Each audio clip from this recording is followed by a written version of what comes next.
Bienvenidos sean a una nueva entrega de Salud y Previsión 110, una producción del doctor Julio Jacín y Horacio Montenegro para Revista 110, Carivisión, canales 26 de Claro y Altiz, 22 de Aster, 54 de Altiz en La Voz del Trópico.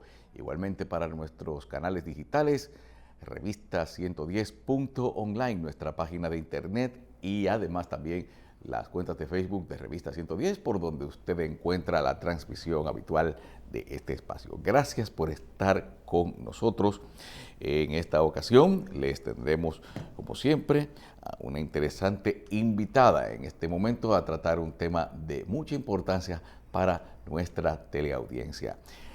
La doctora Gianna Blanco nos acompaña hoy en el estudio. Ella es pasada presidenta de la Sociedad Dominicana de Gastroenterología, encargada de la unidad de enfermedad inflamatoria del año 2014 al 2020 del Hospital Moscoso Puello, egresada de la UAS y habiendo pasado residencia en el Hospital Moscoso Puello. Ella nos va a hablar de un tema bastante interesante que nos introducirá el doctor Santos Ramírez Uribe, que nos acompañará en esta entrevista.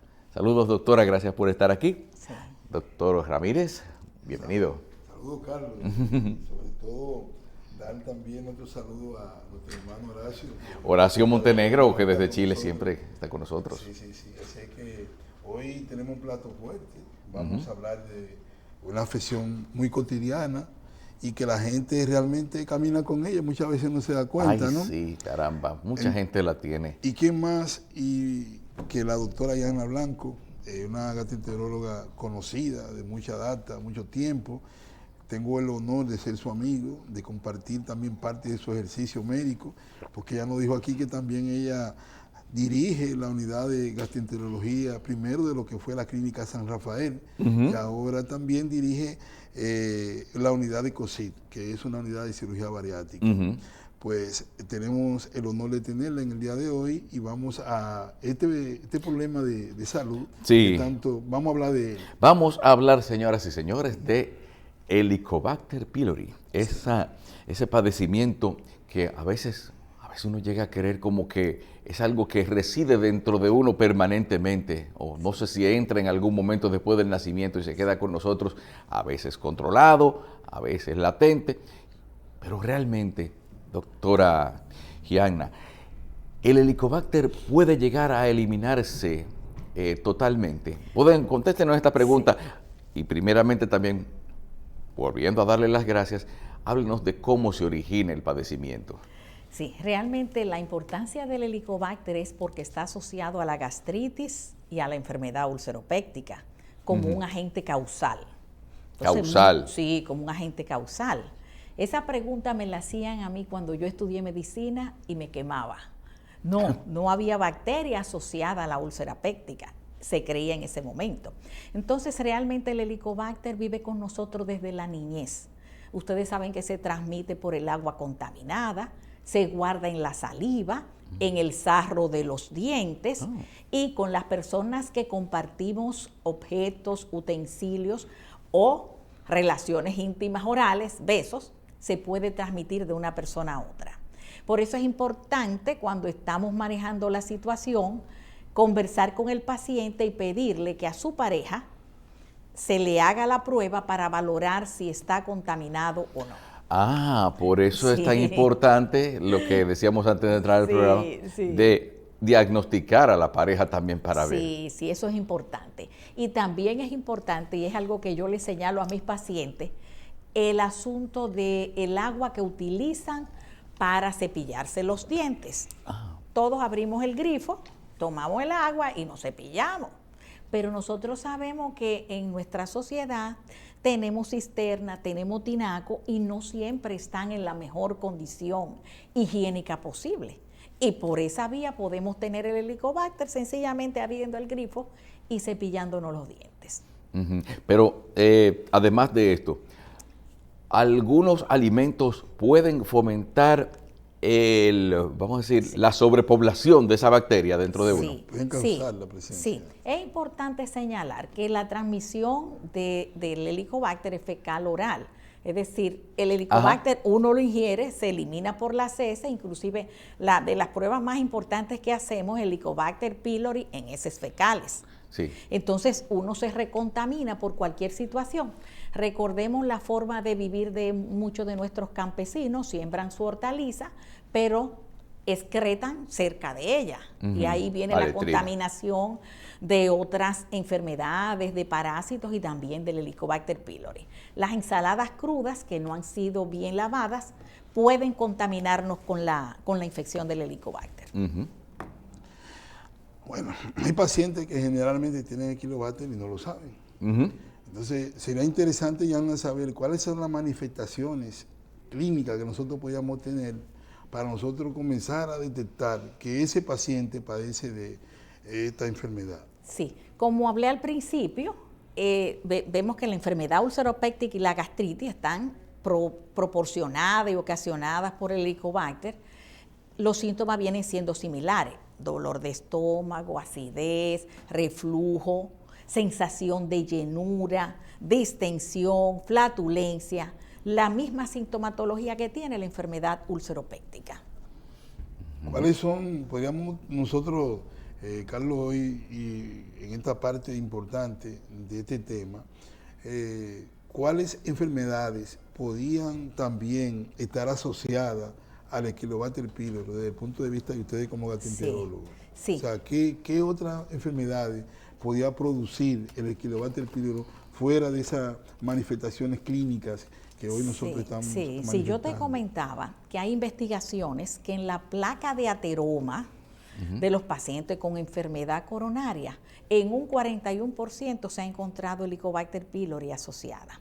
Entonces también estuvimos conversando un poco sobre el cáncer. El Helicobacter maltratado, etcétera, y puede ocasionar cáncer gástrico. Pero la asociación de cáncer es negativa cuando se relaciona al esófago y al cardias. Entonces, se ha visto que en los pacientes con cáncer de esófago y de cardias son menos en los pacientes que tienen Helicobacter, y el de estómago es más. El cáncer asociado al Helicobacter pylori es el mal, un linfoma. Ok, sí, pero hay el Helicobacter, su manifestación que más puede ser indicativa de la necesidad de ir a un gastroenterólogo y buscar un diagnóstico es la acidez. La acidez estomacal, el reflujo, la sensación de llenura, la distensión, los gases, la flatulencia. Sí, sí, todo eso esos síntomas en exceso. gástricos, sí. El dolor de estómago, porque está asociado a la úlcera, tanto gástrica como duodenal. Ok. Y en cuanto al tratamiento, quiero adelantarme con esa pregunta de cómo se debe abordar correctamente. Tenemos entendido, yo siempre cuando he visto los tratamientos del Helicobacter, yo veo que es una batería de cosas, un medicamento que es para esto. O sea, no existe un tratamiento único de un solo medicamento, sino que es acompañado. ¿Por qué es así? ¿Y por qué tiene que ser así? Sí, mira, el Helicobacter es una bacteria que muchas veces es resistente a algunos antibióticos. Entonces, por eso se hace combinación de antibióticos más el esomeprazol o los inhibidores de bomba de protones para tratarlo. Y muchas veces a esa asociación se le agrega el bismuto, que es el componente que tiene el pectobismol, el bismucil, etcétera. Entonces, se usa un omeprazol y 2 antibióticos. Hay variedad de antibióticos que se pueden combinar. Los más frecuentes son la amoxicilina, la levofloxacina, la claritromicina, la tetraciclina, el metronidazol. Todo eso se pueden hacer combinaciones, pero ¿qué sucede? Que de esos antibióticos hay algunos que son tan gastrolesivos que nosotros no lo utilizamos tanto. Por ejemplo, la claritromicina y la tetraciclina dan mucho malestar gástrico. Entonces, un paciente que viene donde ti por una enfermedad ulceropéctica y tú le das un antibiótico que lo hace sentir peor, no es la mejor opción. Por ejemplo, los gastroenterólogos jugamos más a un paquete, a un kit que se llama esomeprazol, amoxicilina y levofloxacina. Se toleran bastante bien y lo asociamos con los alimentos. Por ejemplo, preferimos la levofloxacina después del almuerzo, la amoxicilina después del desayuno y después de la cena. El tiempo de uso debe ser de 10 a 14 días. Personalmente yo prefiero 10 días porque no me gusta agredir tanto la flora intestinal con antibióticos. Y me gusta agregarle el bismuto porque eso sí ayuda a que se erradique el helicobacter. Algo que hay que decirle al paciente cuando está en esta situación es que el cepillo dental, como el helicobacter está en la saliva, está en el sarro de los dientes, que lo cambie cuando termine el tratamiento. Okay. ¿Para qué? Para que no tenga sarro de los dientes en su cepillo y vuelva a recontaminarse. También es importante en esos pacientes darle probióticos después de. ¿Para qué? Para que la flora del intestino delgado que se ha lastimado con el uso de esos antibióticos se restaure y vuelve el equilibrio en su vía digestiva. Muy bien. Yo me quedé en un pedazo de la flora y del tratamiento del Helicobacter pylori. Hoy escuché que el cáncer de esófago y de cardia, el que sufre de este tipo de afección, Helicobacter pylori. secundariamente no desarrolla ese tipo de cáncer.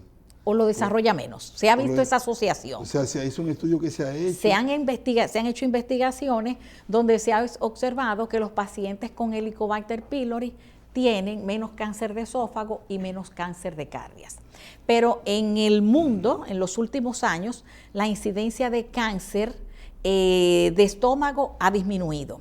O sea, la refrigeración de los alimentos ha ayudado a que un componente que se llama nitrosamina y nitrosamida asociado a cáncer de estómago haya disminuido. Por ejemplo, los japoneses tienen mucho cáncer de estómago y los chinos también, las poblaciones chinas, y se debe al uso de pescado a la parrilla. O sea, cuando se ponen los alimentos en el carbón, en la parrilla, esa cascarita negra que se le forma a la carne, tiene nitrosamina y nitrosamida, y eso sí se asocia también a cáncer de estómago. Realmente el de esófago y cardias es menos en pacientes que tienen Helicobacter. Yo creo, Carlos, que es importante eso que la doctora ha dicho con respecto a la situación de que alimentos que son puestos ahora que nosotros estamos comiendo mucho y nos estamos alimentando cuando estamos en actividades sociales. Sí, hay mucha de esta carne que nosotros estamos. Sí, la carne en la parrilla regularmente. Sí. Entonces, es importante de que probablemente nosotros tengamos que raspar ese conconcito negro que se le pone a la carne. Sí, porque es probable que tenga mucho de ese citrato. Sí. Nitrosamina y nitrosamina. Que es cancerígeno entonces también. Qué interesante saberlo. Es importante. A veces uno considera que una parrilla muy negra es una que se utiliza mucho y que piensa y que la carne está bien cocida. No, por hay eso. gente que piensa como que pasar por fuego mata todos los microorganismos y todas las cosas dañinas para el cuerpo. Pero secundariamente, fíjate, también el exceso de ese mismo fuego y esa estructura oscura que se le forma a la carne, pues secundariamente es más que dañina. Sí, claro. Pero también sería interesante saber, además de todos esos daños. La parte genética. Yo quería comentar, sabemos que el cáncer es multifactorial. Vamos a ir a la parte genética. El cáncer es una enfermedad multifactorial. Eso quiere decir que hay factores del huésped, de la persona, por ejemplo, el aspecto genético, el aspecto de herencia. Por eso en el historial clínico a los pacientes le preguntamos quién de tu familia ha tenido cáncer, dónde están esos cánceres, para uno asociar si puede esa persona tener ese desarrollo. Entonces es importante saber que la nitrosamina y la nitrosamida son uno de los componentes que pueden ayudar a formar el cáncer, pero por ejemplo que esas poblaciones como Japón y China deben tener en su genoma condiciones que lo predispongan a la enfermedad. Bien, vamos a hacer una pausa para seguir con otros temas ahí mismo, con la doctora Gianna Blanco, y volvemos en unos instantes.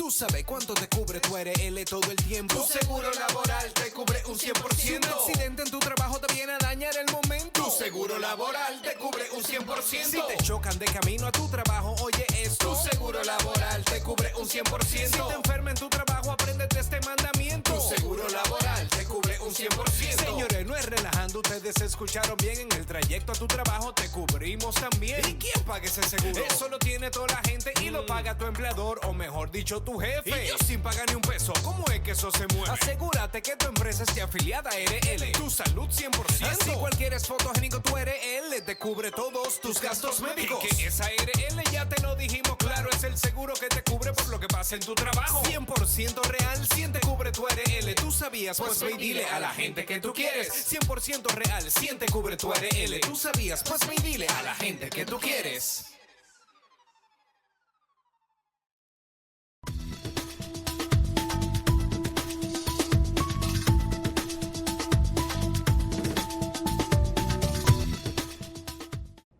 Centro de Atención Primaria, Especialidades y Diagnóstico, Salud Siglo XXI, con unidad de hemodiálisis, afiliación a las siguientes aseguradoras: SENASA subsidiado y contributivo, APS, Primera ARS Humano, Humano Seguros, ARS Universal y ARS Palic.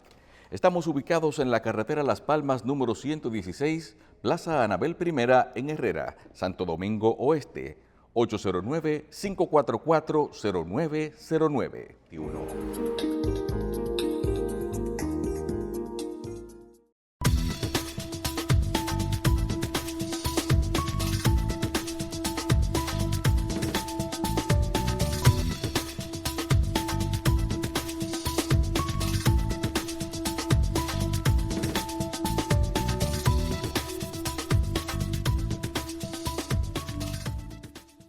La gastroenteróloga Gianna Blanco está aquí siendo sometida a todas nuestras inquietudes, las de nuestros amigos televidentes de Salud y Previsión 110, con respecto a esos problemas que tanto nos pueden afectar.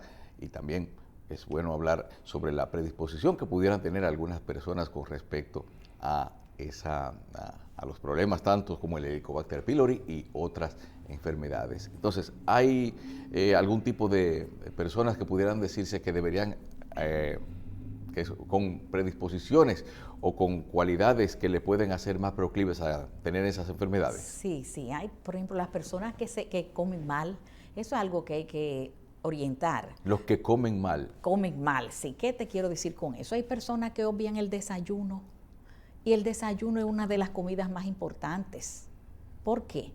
Porque si usted cenó a las 7 de la noche y son las 7 de la mañana, el ácido clorhídrico del estómago es similar en pH al ácido muriático de limpiar los inodoros. Entonces usted está exponiendo su estómago a que ese ácido lo lastime. Entonces mucha gente no se desayuna. El alimento viene siendo un amortiguador de ese ácido.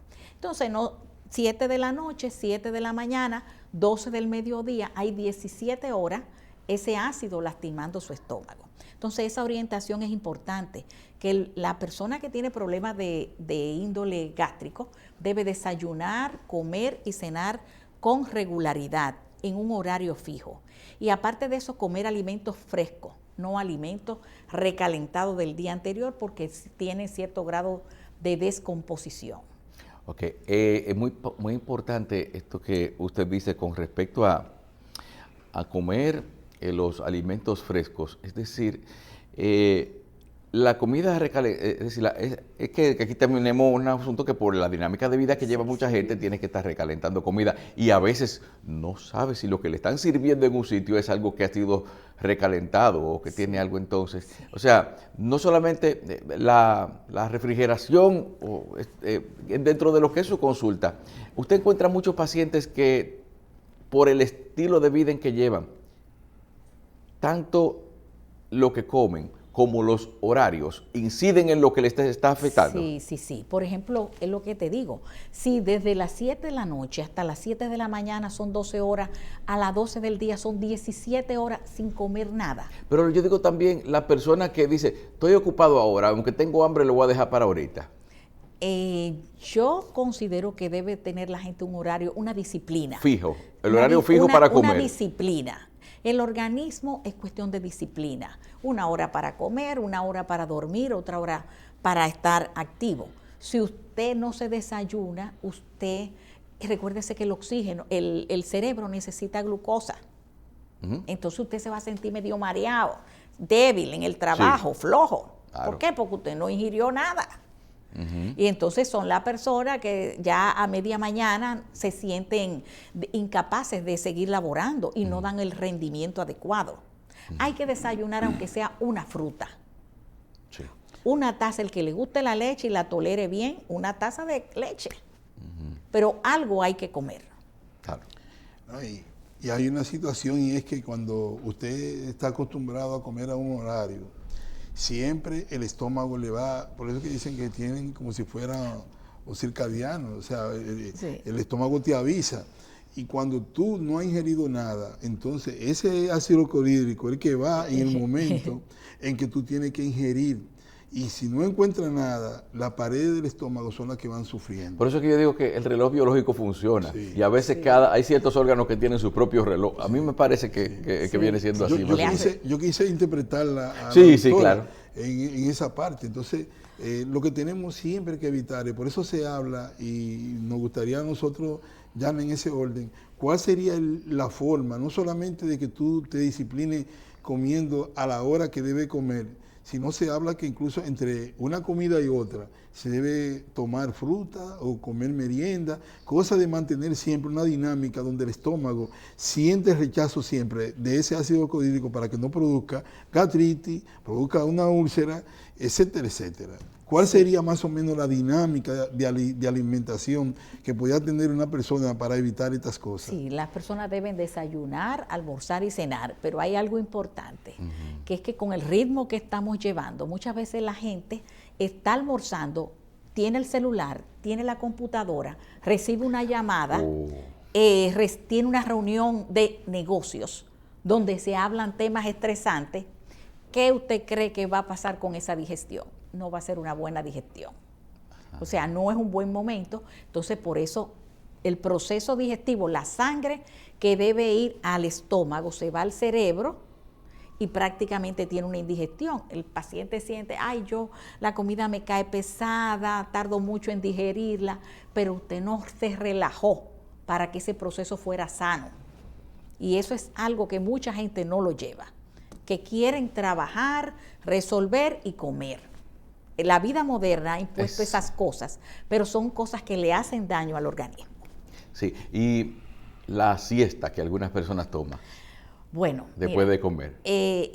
Perdóname, muy español. No, aquí hay gente que es su pavita así después de comer. Dicen, se han ido a sentir hay una explicación que yo no sé si la doctora estará de acuerdo con ella, que dicen, no, lo que pasa es que la circulación de la sangre se va del cerebro al estómago y por eso que uno siente un sueñito. Sí, ¿Cómo es la cosa? Sí, y realmente sí hay una hipoglicemia postprandial y uno se siente un poquito como laxo, como relajado. Sí. A mí me gustan las siestecitas, pero no se debe uno acostar plano.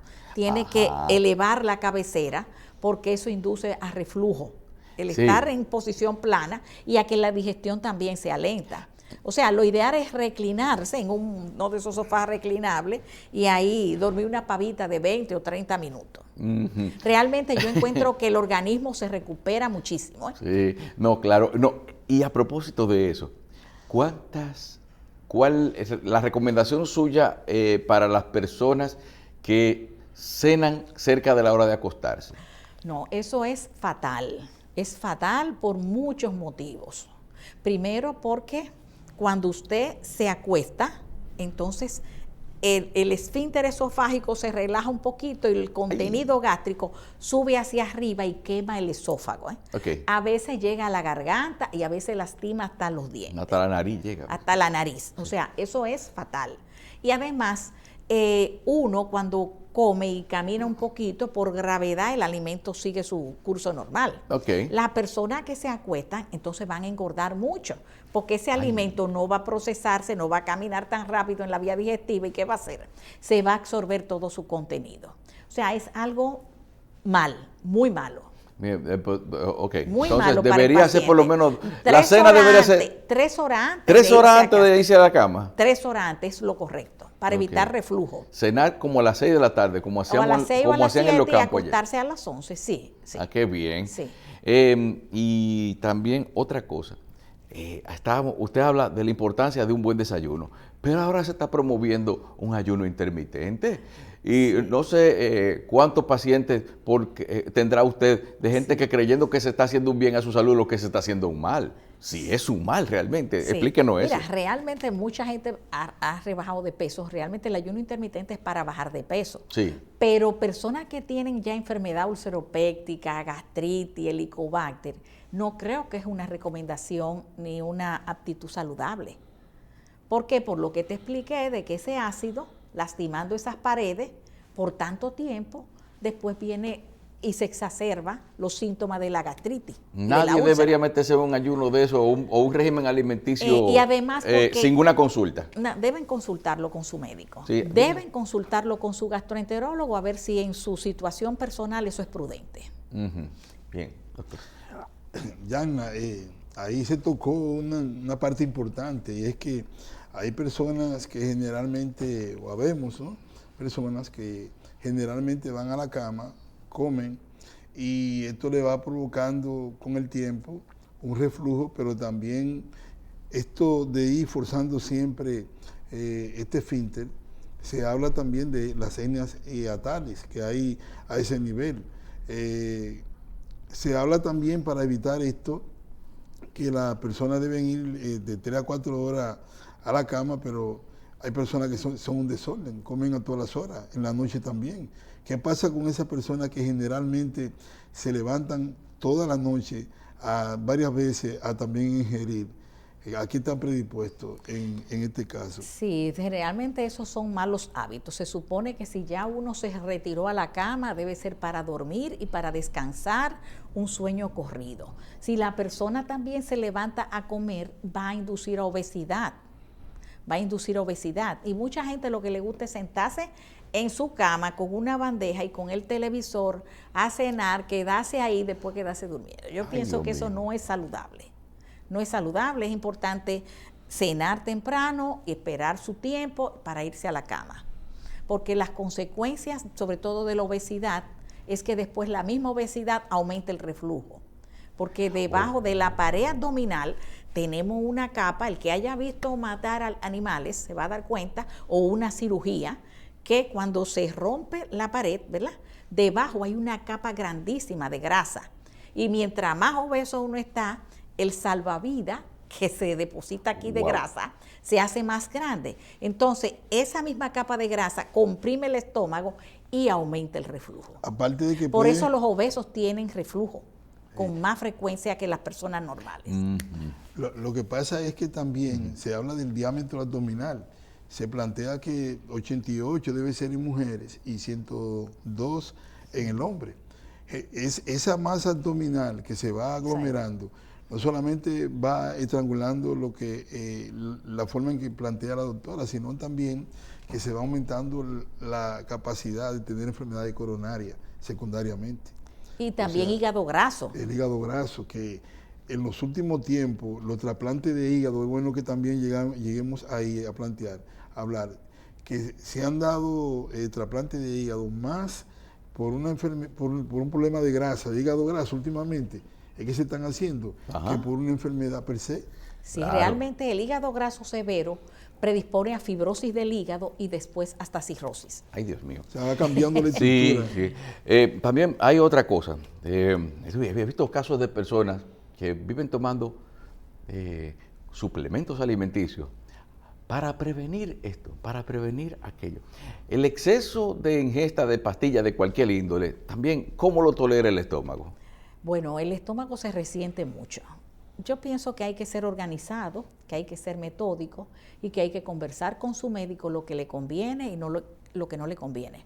Por ejemplo, hay medicamentos que lastiman directamente y hay sustancias que lastiman directamente el estómago. El alcohol irrita el estómago.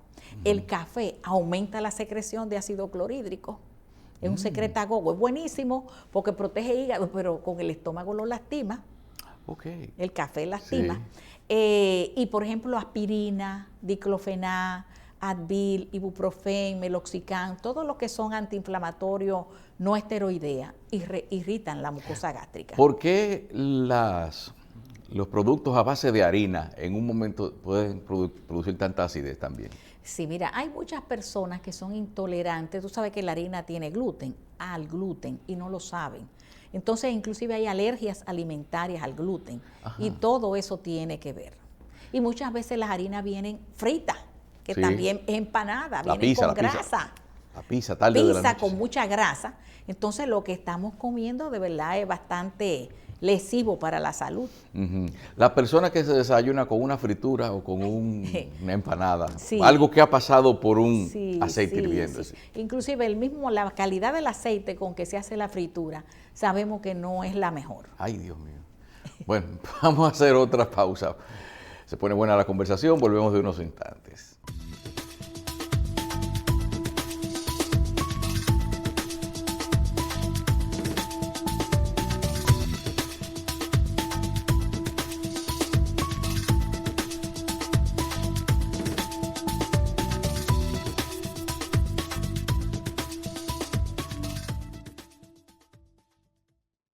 Tú sabes cuánto te cubre tu ARL todo el tiempo. Tu seguro laboral te cubre un 100%. Si un accidente en tu trabajo te viene a dañar el momento, tu seguro laboral te cubre un 100%. Si te chocan de camino a tu trabajo, oye esto, tu seguro laboral te cubre un 100%. Si te enfermas en tu trabajo, apréndete este mandamiento, tu seguro laboral te cubre un 100%. Señores, no es relajando, ustedes escucharon bien. En el trayecto a tu trabajo te cubrimos también. ¿Y quién paga ese seguro? Eso lo tiene toda la gente y lo paga tu empleador, o mejor dicho, tu jefe. Y yo sin pagar ni un peso, ¿cómo es que eso se mueve? Asegúrate que tu empresa esté afiliada a ARL. Tu salud 100%. Así cualquier es fotogénico, tu ARL te cubre todos tus gastos médicos. Y que esa ARL, ya te lo dijimos claro, es el seguro que te cubre por lo que pasa en tu trabajo. 100% real, 100 te cubre tu ARL. ¿Tú sabías? Pues ve y dile a la gente que tú quieres. 100% real, 100 te cubre tu ARL. ¿Tú sabías? Pues ve y dile a la gente que tú quieres.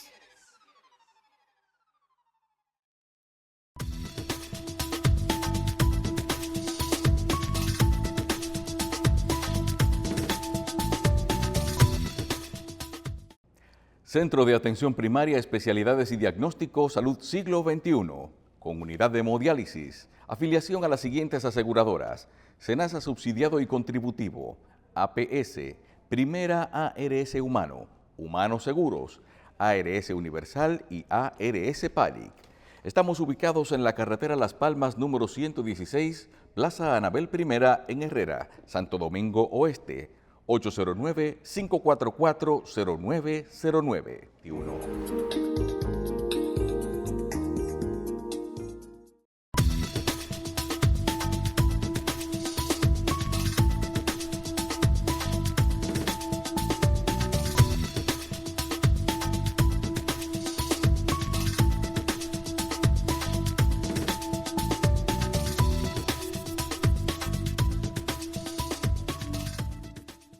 Seguimos en la conversación con la doctora Kiana Blanco en Salud y Previsión 110, diciéndoles que ella trabaja de lunes a viernes en Docamed. ¿Docamed qué? ¿Dónde queda ubicado? En Gascue, en la García Godoy, número 9. Bien, ahí está desde las 8 de la mañana hasta la 1 de la tarde y sus teléfonos 809-682-0444 en el consultorio y el móvil, ¿podemos darlo? Sí, ok, pueden darlo. 809-952-9563. Además de este lugar, ¿tiene otro consultorio en algún otro lugar? No, yo solamente trabajo, sí, procedimientos endoscópicos y también consulta. Precisamente, ¿en qué momento se hace imprescindible la intervención mediante endoscopía para detectar algún problema gastrointestinal? ¿En qué momento ya no es suficiente las pruebas de laboratorio para lograr un diagnóstico? Sí, óyeme algo, en los últimos 20 años la medicina se ha transformado y se llama medicina basada en evidencia. Ok. Entonces, hay situaciones dentro del estómago que pueden ser leves, como una gastritis, pero severa, como una úlcera péptica, un pólipo, un cáncer. El medio más objetivo de nosotros evidenciar qué está pasando en un órgano en el cual tú tienes una sintomatología es haciendo una endoscopía. Entonces el manejo clínico va a ser diferente si es algo leve a si es algo severo. Inclusive uno obtiene las biopsias con el procedimiento y busca el Helicobacter en esa biopsia y aparte de decirte cómo es la estructura de la lesión, también te dice el grado de colonización por la bacteria. Es decir, que el Helicobacter pylori en la biopsia va a salir grado 1, grado 2 o grado 3.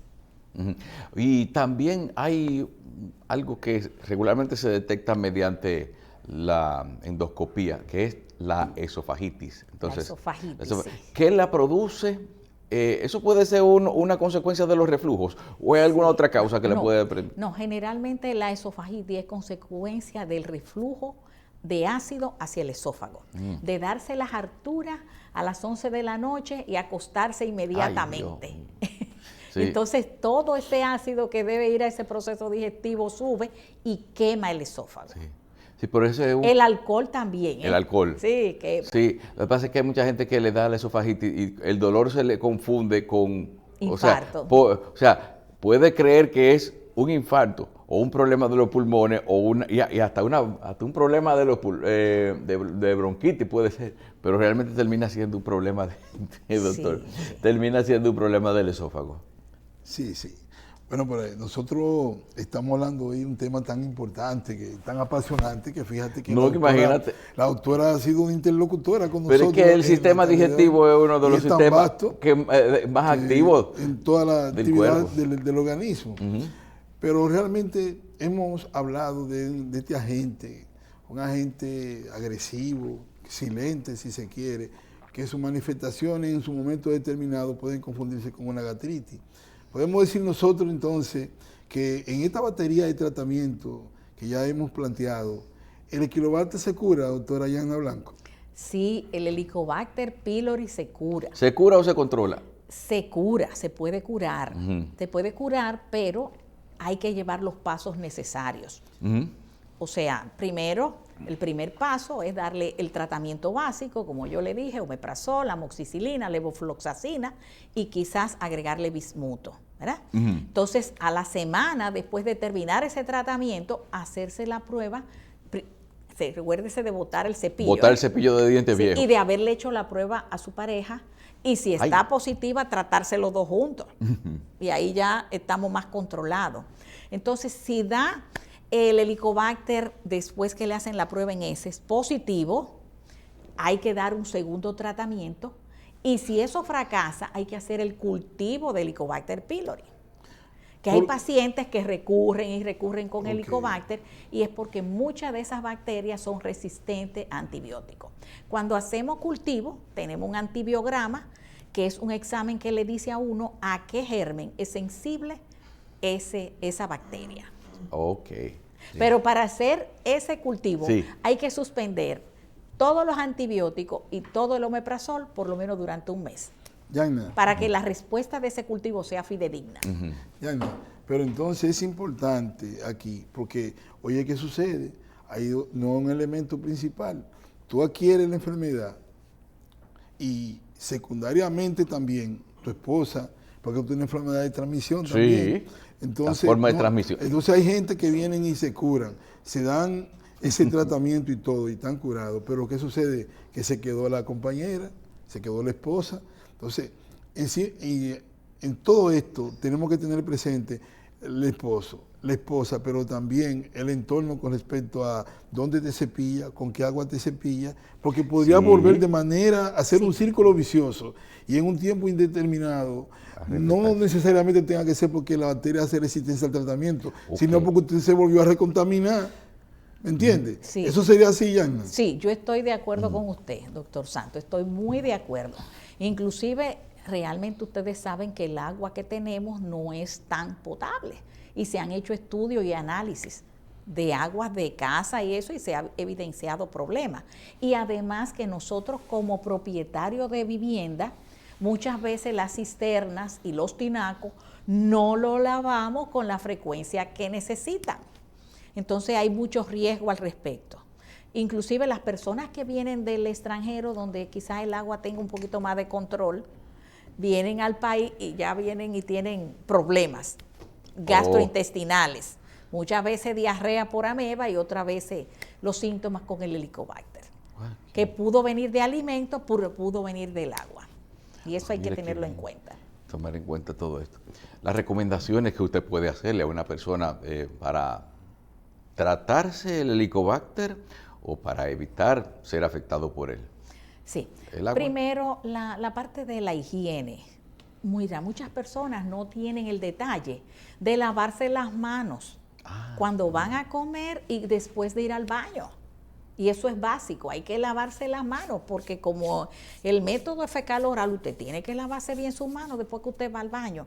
Y antes de sentarse en la mesa a comer, vaya y lávese bien sus manos. Esas son reglas básicas, pero que muchas personas la obvian. Eso es una situación. Saber dónde tú estás comiendo. Comer en un sitio donde te garanticen higiene en los alimentos. Sí. Doctor, usted tenía una inquietud en cuanto a lo que es la flora. Eso, vamos a explicar un poquito más con respecto a eso y su importancia. Sí. Lo que pasa es que ahorita se planteó que todos los tratamientos en gastroenterología, sobre todo en Palicylobacter pylori, destruyen la flora intestinal. Sí, pero vamos a ver la importancia de la flora intestinal, porque mucha gente no sabe lo que es también. Como estamos hablando de la flora para mucha gente tal vez diría, pero eso es como se oye como dañino o algo. No, ¿qué es la flora intestinal, doctora Yanna Blanco? Sí, vamos que nos ¿Y cuál es su importancia? Sí, y que incluso dicen que hay algunos alimentos que son beneficiosos o perjudiciales para ella. Sí. La flora intestinal es en el intestino delgado, que tiene 7 metros, y en el colon, es diferente. En ambos órganos tenemos una cantidad inmensa de bacterias que son de mucha ayuda para nuestro organismo.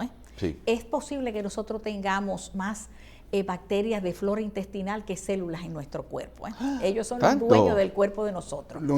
Ahora mismo no se llama flora, se llama microbiota.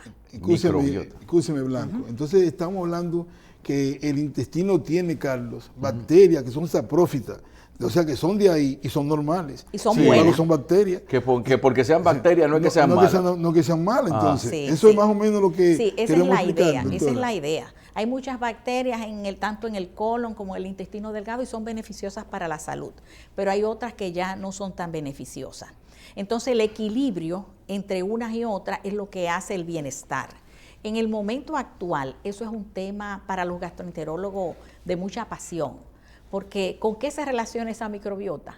Con Parkinson, con autismo, con Alzheimer, o sea, con enfermedades autoinmunes. O sea, tratar de que uno se alimente y que esa flora de nosotros esté equilibrada y buena ayuda a la salud en sentido general de otros órganos. Entonces, por ejemplo, con relación al helicobacter y al tratamiento que damos con antibióticos, todos los antibióticos lastiman la microbiota. Todos los antibióticos. Inclusive se ha visto, por ejemplo, que los niños que se le da antibiótico a temprana edad se lastima. Esa microbiota también se altera por el parto. Los niños que se nacen por cesárea tienen una flora de menos calidad que los que nacen por parto vaginal, porque la contaminación con el canal de parto es buena para esos niños. Entonces, con relación al helicobacter y el tratamiento, ¿qué le puedo decir? Que después de terminar el tratamiento con antibiótico es bueno darle probiótico para restablecer esa microbiota, para que vuelva el equilibrio en esa vía digestiva. Sí, pero ahí usted mencionó también las enfermedades autoinmunes, que tienen mucho que ver con el problema, con el sistema digestivo precisamente. Sí. Entonces, en un paciente con esas características, para poder mantener ese equilibrio de esa microbiota, ¿qué se hace? Generalmente uno le recomienda el plan de alimentación y de nutrición adecuado. Inclusive yo le decía al doctor Santo que las rosáceas, que son unas manchitas rojas aquí en la cara, también tienen que ver con helicobacter en algún momento. Inclusive se trata con antibióticos, con metronidazol. O sea, ahora hay un mundo grandísimo de expectativas con relación al manejo de los pacientes y a la microbiota. Por ejemplo, hay un síndrome de sobrecrecimiento bacteriano que se llama SIBO. Ajá. que se ocasiona cuando se descontrola esa microbiota. Okay. Pero ya eso es otro tema. Carlos, ahí ya ahorita tú planteaste un tema sobre la comida recalentada. Sí. Aquí en República Dominicana nosotros utilizamos mucho también, igual que en todo el mundo, donde la vida se lleva a prisa, pero esto secundariamente va produciendo algunos daños en el intestino, en todo lo que es el intestino. Entonces, ¿cuáles son las recomendaciones? Porque hay un tipo de alimento que tú no tienes varios días ya en una nevera. Puede ser, por ejemplo, la habichuela, se habla de que produce mucha flatulencia. Se fermenta. ¿Entiendes? Entonces, ¿cuáles serían las recomendaciones reales para esas personas que viven del día a día con este tipo de actitud? Por ejemplo, a mis pacientes yo les recomiendo, la comida no del día antes. Tú en la mañana haz algo sencillo, algo simple. Por ejemplo, ñame, yautía, auyama, víveres y un pedazo de pollo y te lleva eso hecho de por la mañana. No arroz, habichuela, carne del día anterior. Sabemos que la habichuela se fermenta mucho y da mucha flatulencia. Entonces no es el alimento más prudente para tú tenerlo guardado, recalentarlo y volverlo a calentar. Y además sabemos que la electricidad de nosotros tampoco a veces no es tan consistente y tan efectiva y muchos alimentos se pueden dañar. Bueno, así es. Que, como dice una persona, una cosa es comer y otra cosa es alimentarse. Sí, bueno. Gracias a la doctora Gianna Blanco. Lamentablemente terminamos, se nos acaba el tiempo del programa. Pasada presidenta de la Sociedad Dominicana de Gastroenterología, también experta en todo lo que tiene que ver el tratamiento de las enfermedades gastrointestinales. Muchas gracias por hablarnos hoy del Helicobacter pylori. Como también damos gracias a Santos Ramírez Uribe, al doctor, por estar junto con nosotros y, por supuesto, a ustedes por su amable sintonía. Recuerde, cada domingo a las 5 de la tarde, Salud y Previsión 110 por Carivisión, La Voz del Trópico y los canales de Revista 110.online y en su cuenta de Facebook y YouTube.